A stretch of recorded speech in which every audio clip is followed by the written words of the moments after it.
Hi guys! Guys, tumakas po ako sa amo ko. Sa unang naging amo ko dito sa Malaga. Kasi bago ako pumunta dito, galing po ako ng Barcelona. Nasabi ko na po ito sa vlog ko nung una. Nanggaling po ako ng Barcelona, pumunta po ako dito ng Malaga. Sa amo na yun, sa naging amo ko na yun, nagtrabaho ako sa kanya ng 1 year and 4 months. Hindi ako sure kung 1 year and 3 months or 1 year and 4 months. Hindi ko na masyadong tanda yung buwan. Basta may isang taon akong nagtrabaho doon sa amo ko na yun. Yes po, tumakas po ako sa amo na yun kasi na ganong klaseng amo, hindi siya maganda sa kalusugan. Yes po guys, tama ang narinig nyo. Hindi po maganda sa kalusugan yung ginagawa ng amo na yun. Tatlo kaming Pilipina doon na nagtatrabaho sa isang bahay. Ang bahay niya guys as in mansion, sobrang laki, hanggang 3rd floor. Tapos bukod sa bahay na yun, meron pa siyang white terrace at saka gray terrace. So imagine niyo yun guys kung gaano kalaki ang kanyang gray terrace ay hindi ko alam kung gaano kalaki ang sukat. Siguro nasa mga 1,000 square meter. Yung ano kasi nandun yung may gym tapos may CR, may kitchen, tapos basta malaki siya. Malaki yung gray terrace kumpara sa white terrace. Ganon din yung white terrace ay may kitchen din at saka may upuan ng mga sofa. Ganon din sa gray.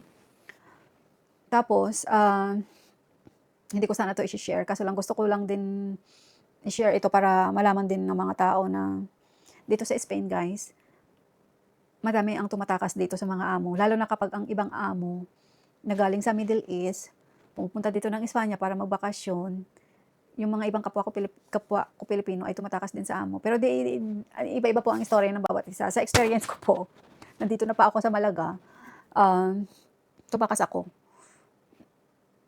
sa amo na yun. Kasi sa totoo lang guys, yung sweldo doon sa amo ko, malaki siya. Yung sweldo namin doon ay €1,700. So, malaki siya sa peso. Tapos libre kami lahat, wala kaming binabayaran na bahay, yung food namin, ang maganda lang sa amo na yun, sagana kami sa pagkain kasi kami yung sumasama sa grocery, nakukuha namin yung gusto naming kunin, gusto naming pagkain, nakukuha namin doon. So yun na nga guys, tumakas ako sa amo na yun dahil siya yung tipo ng amo noon na nung nandoon pa ako nagtatrabaho sa kanya. Siya yung amo na hindi maganda sa kalusugan. Kasi puro stress yung naibibigay niya sa mga tao niya. Tapos ang gusto niya, ang gusto niya ay dapat yung bahay niya super duper linis. Wala siyang makikitang alikabok na kahit kakapiranggot na. Yun yung klase ng amo na sobrang selan. Tapos yung sa kanyang room naman, dahil pag kami ang naglilinis doon, may toka-toka kasi kami. Ako ang na-assign sa beddings niya, tapos sa mga damit niya ako ang nag-aayos. Ako ang namamalansya kasi sobrang selan niya nga. Pag meron siyang may nakita lang siyang konting gusot lang sa damit, ipapaulit niya. Tapos yung sa bed niya, araw-araw yun. Pag nagigising siya, kailangan mong plantsahin. So imagine niyo yun guys, yung kanyang bed ay queen size. Tapos ang kanyang unan, ilan ba ang unan niya? Parang hindi ko na matandaan kung 4 o 6. Basta ganun yung so imagine niyo yun guys, paplantsahin mo yun araw-araw. Kada gising niya paplantsahin mo tapos every 3 days papalitan ang beddings. Bago mo ikabit yung beddings na yun na kahit kakaplantsa mo lang, kailangan mo siyang plantsahin ulit para ma-flat lahat, walang makikita na gusot. So ganun ang nangyayari doon. Dahil sa ilang buwan na rin namin na pagtatrabaho doon, sa umpisa guys, hindi siya madali. Hirap talaga, as in nakakaramdam na kami ng hirap, pagod. Kaso lang ang iniisip namin nung time na yun, kailangan namin ng trabaho, kailangan namin ng pera. Kasi kung maghahanap na naman kami, mahihirapan na naman kami dahil nga nung kapanahunan na yun, wala pa kaming papel. As in, ite-empty pa kami dito. Hindi naman na yung Espanya kasi open naman ang Espanya sa mga Pilipino. So hindi siya gano'n kadali, sa madaling salita, hindi gano'n kadali makahanap ng trabaho na wala kang papel. So ang nangyari guys, siyempre stress ka na, tapos yung mga nakapalibot sa'yo stress pa, yung mga gwardiya, yung mayordomo, yung mga yaya pa, na feeling amo din. So ang daming feeling amo, bukod sa amo, madami din mga feeling amo. So yung utak ko parang Hindi sa totoo lang, hindi lang naman ako ang nakakaramdam, pati din yung mga kasama ko nakakaramdam na rin. Ramdam na talaga namin ng pagod, ilang buwan pa lang kami ramdam namin ng pagod. So, tiis, tiis. Nung time na galing sila ng bakasyon, parang isang buwan yata silang nawala noon. Tapos, nag-check siya ng bahay, kasi ang nasilip niya lang yung sa guardhouse. Nag-check siya ng bahay, doon sa guardhouse. Sobrang dumi ng guardhouse. Kasi yung time na nag-check siya, umaga pa lang yun, ang linis namin ng guardhouse ay hapon. Hapon namin nililinis yun. So, nagalit siya. Alam niyo yung pakiramdam guys na mumurahin ka ng gano'n yung mura, as in talagang mura na nakakasakit sa dibdib. Yung kasama ko nga na dalawa umiyak na. Pero ako kasi matibay ang loob ko, hindi ako umiyak. Yung dalawa lang kasama kong umiyak.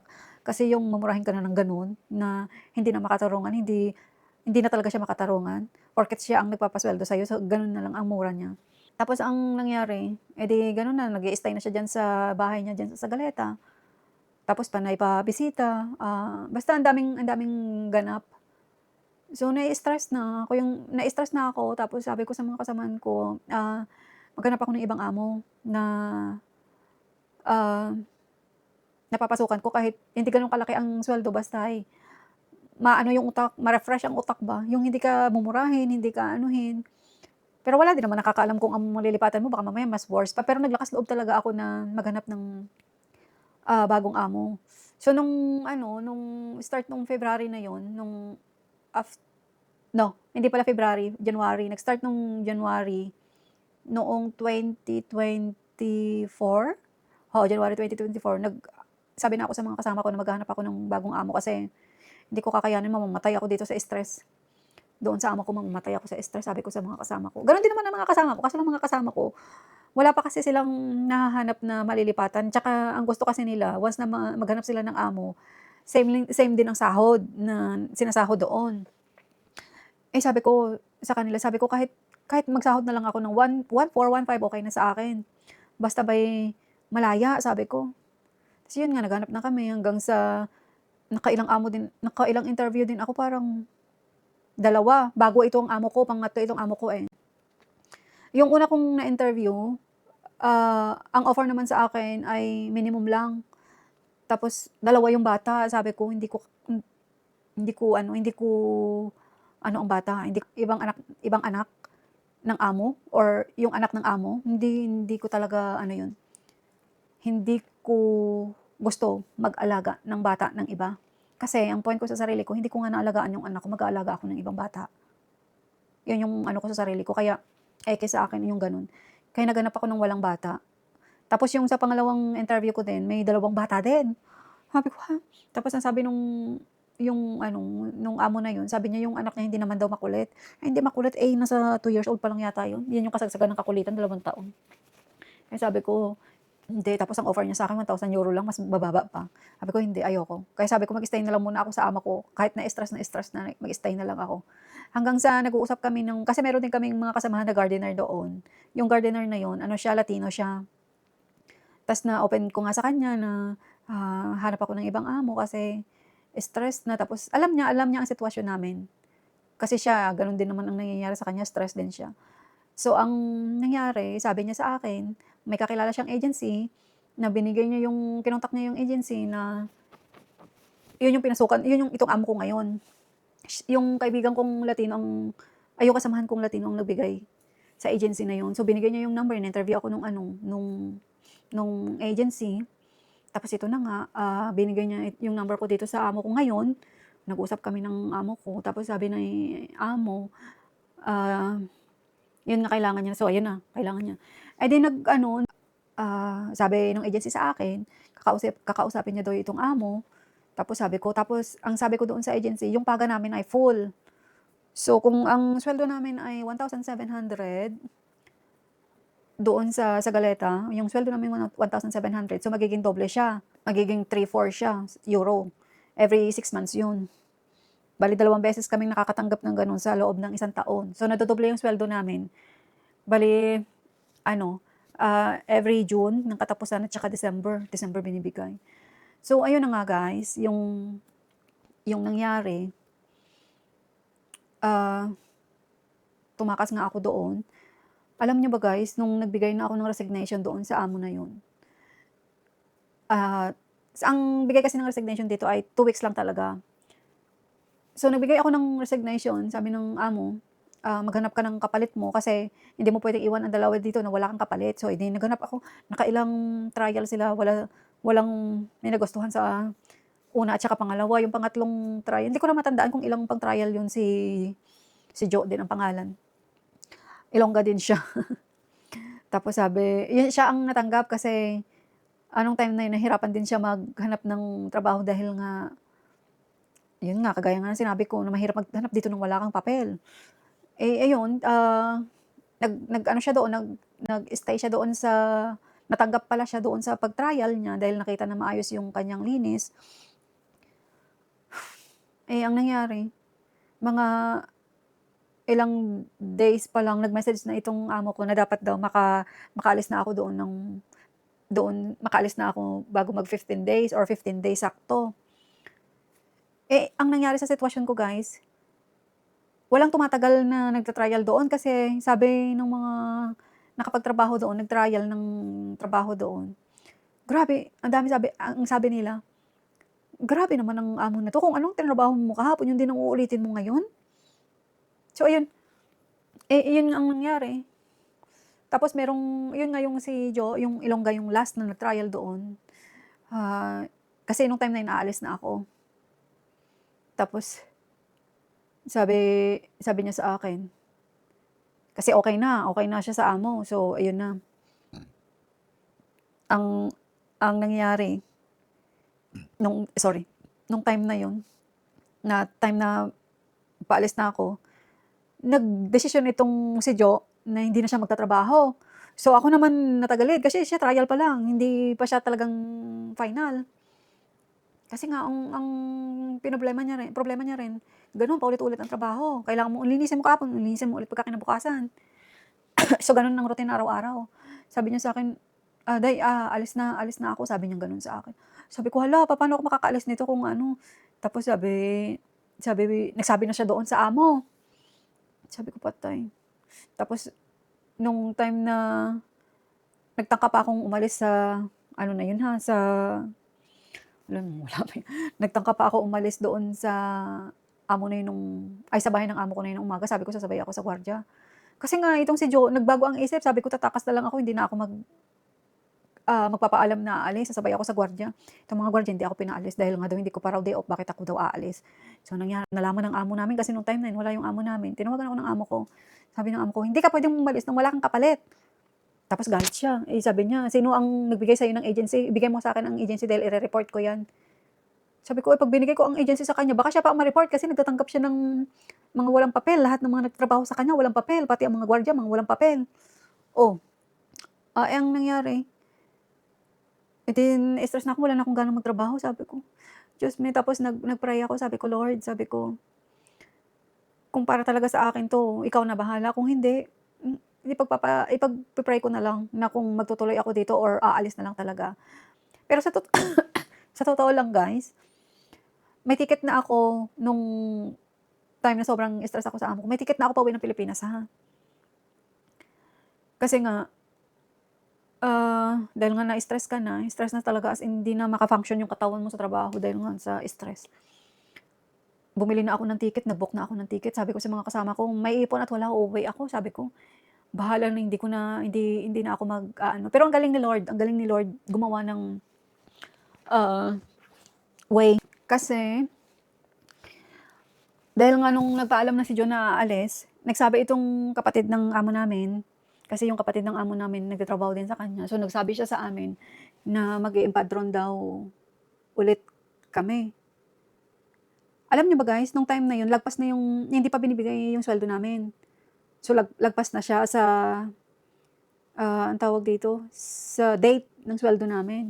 Kaya pinipilit ko yung mga kasama ko na ibigay na yung kunin natin ang sweldo, kaso lang hindi nila binibigay. Siguro nararamdaman din nila na gano'n nga ang mangyari. Pero ang layo na kasi, 8 yung sweldo namin, 12 na wala pa. So nung August 11, hindi pala siya August 11, September 11, Nung 2024, nagsabi yung kapatid ng amo sa amin na mag-i-empadron kami sa Estepona. Naanuhan ako guys, na nagkaroon ako ng lakas ng loob. Tapos ang dami ko ng tinawagan, sabi ko, ah, ah, nagpapatulong ako kung sinong pwedeng magsundo sa akin sa ganung lugar. Kasi nung time na yun, yung amo ko na ito ngayon, nag-message na sa akin kung hindi pa ako makakadating bago mag-isang buwan, maghahanap na siya ng iba. Siyempre ako parang nawawalan na rin ako ng gana, pero sabi ko, ipagpapasa Diyos ko na lang, sabi ko ipagpapasa Diyos ko na lang. Kung anong mangyayari sa akin, ipagpe-pray ko na lang. Ang galing ni Lord. Kasi nung nagsabi nga yung kapatid ng amo namin na mag-i-empadron kami sa Estepona, ayun na, tumawag na ako ng mga kakilala ko kung sinong pwede magsundo sa akin. So ayun na nga, dumating yung araw ng empadron namin. Si Kuya Reo, yung dati ding nagtrabaho doon sa pagga-gardening, siya yung tumulong sa akin na makatakas doon. Sabi ni Kuya Reo sa akin, sabi niya, i-send mo yung location mo sa akin ng live. Live ang gawin mo para nakikita ko kung nasaan ka. Eh di, ganun ang ginawa ko. Alam niyo ba guys, pagdating doon sa Estepona, kasi nauna yung naglakad yung kapatid ng amo namin, sumunod yung mga kasama ko, ako yung huli. Tamang-tama paglingon kong ganyan, dumating si Kuya Reo, sabi niya sa akin, dali na, sakay na. Yung sasakyan niya guys, tinted yung sa gitna. Pero yung harap kita, yung sa gitna yung tinted. So hindi kita yung gitna. Sa gitna ako sumakay. Grabe, alam niyo yung pakiramdam guys, na parang may ginawa kang malaking krimen, na grabe yung kaba mo, yung katawan mo nanginginig. Pero yung utak ko masaya. Masaya yung utak ko kasi nakaalis ako doon sa kanila. Alam niyo ba guys, may mga gamit pa akong naiwan doon sa bahay ng amo ko kasi di ko na nadala dahil nga tumakas lang ako. Ang dinala ko lang yung mga importante. Nilagay ko lang sa aking bagpak. Yung bagpak ko busog na busog dahil punong-puno. Pero napansin na ng mga kasama ko na may plano na akong umalis. Kaya ganun ang nangyari. Kaya sabi, nung umalis ako, tawag sila ng tawag. Hindi ko na alam ang nangyari. Nung umalis na ako doon kasi ang ginawa ko, pinatay ko na yung cellphone ko, tinanggal ko na yung SIM card ko. Pero bago ako nagpatay ng SIM card, sinabi ko sa amo ko, bago ako nagpatay ng SIM card, nag-message ako sa amo ko ngayon, na pinagtatrabahoan ko ngayon, na sabi ko, hindi, magme-message na lang ako sa'yo ng ibang SIM card. Pero ang sabi niya sa akin, bumili ka ng bagong SIM card, tapon mo yung luma mo. Pag may bago ka ng SIM card, saka mo ako i-message. So, gano'n na nga, nagstay ako, si Kuya Rio yung nag-pick up sa akin, nagstay ako sa bahay ni Kuya Rio ng isang araw. Tapos pagka the next day, nag-travel na kami papunta dito sa Soto Grande. Grabe yung experience ko guys, hindi biro. Bago ka makarating sa pupuntahan mo, sa pagtatrabahoan mo, grabe yung sakripisyo na ginawa ko. Yung pagtakas, yung sweldo ko hindi ko na nakuha. Dahil nga, late na hindi pa nila binibigay. So, hindi ko na nakuha yung sweldo ko doon. Pero, masaya ako kasi napunta ako sa amo ko ngayon, na maayos ang trato sa akin, mabait sila. Kaya yun yung malaking blessing na sa akin na napunta ako sa pamilya na ito, na amo ko ngayon. Kaya yun yung kasabihan na mahirap bago ka makarating sa tagumpay. Grabe yung hirap na pagdadaanan mo. Grabe yung hirap na pinagdaanan ko, grabe. Di ko maisip na napagdaanan ko to. Ganun kalakas ang loob ko na ginawa ko ito. Pero guys, sa totoo lang, hindi ako iyakin na tao. Dahil nga malakas ang aking loob. Matigas ang personality ko, sa totoo lang, matigas ang personality ko. Pero sa ngayon, happy na ako sa amo ko ngayon kasi yung trato nila, hindi ko naranasan doon sa amo ko sa Sagaleta. Grabe. So, yun lang guys. Yun lang yung experience ko na gusto kong i-share sa inyo.